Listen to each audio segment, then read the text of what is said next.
आप पूछ रहे हैं कि सर फिजिक्स में 90 प्लस स्कोर कैसे आए। देखिए, आपको हम एक बात बता रहे हैं, अगर फिजिक्स में आप अच्छा स्कोर पाना चाहते हैं तो सबसे पहले आपको ये ध्यान रखना होगा कि फिजिक्स में जो ज्यादातर प्रश्न होते हैं ना, वो या तो ये सूत्र प्रूफ करने वाले प्रश्न आते हैं या ज्यादातर न्यूमेरिकल आता है, यानी कि आंकिक प्रश्न आते हैं। तो अगर आप अच्छा स्कोर करना चाहते हैं फिजिक्स में तो आप पहले ये जितने भी इंपॉर्टेंट प्रूफ करने वाले फार्मूले हैं, जो ऐसे प्रश्न जिनमें सूत्र का निगमन करना या व्यंजक प्राप्त करने वाले या सूत्र स्थापित करने वाले प्रश्न आते हैं, उन पे आपको बेहतर तरीके से पकड़ बनानी पड़ेगी। हम जो ये सीरीज लेकर आए हैं, इसमें हम सिर्फ उन्हीं प्रश्नों को हल कर रहे हैं जो एग्जाम में महत्वपूर्ण है आने के लिए।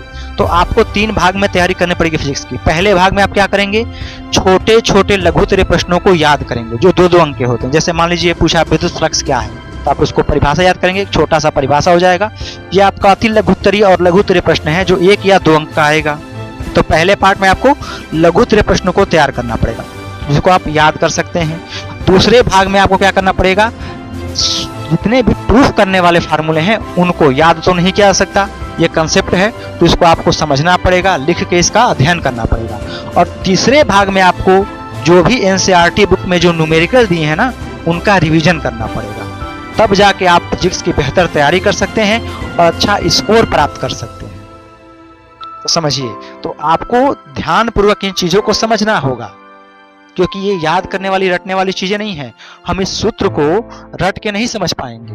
तो फिजिक्स में अच्छा स्कोर प्राप्त करने के लिए आपको यही प्रक्रिया अपनानी पड़ेगी। मैं आपको एक चीज बता दे रहा हूँ, फिजिक्स रटने की चीज नहीं है।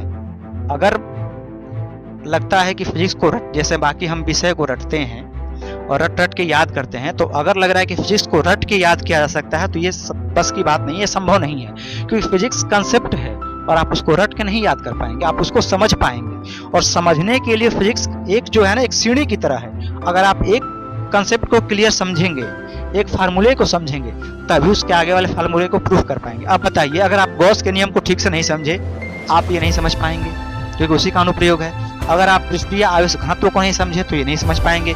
अगर आप विद्युत फ्लक्स को नहीं समझ पाए तो ये नहीं समझ पाएंगे।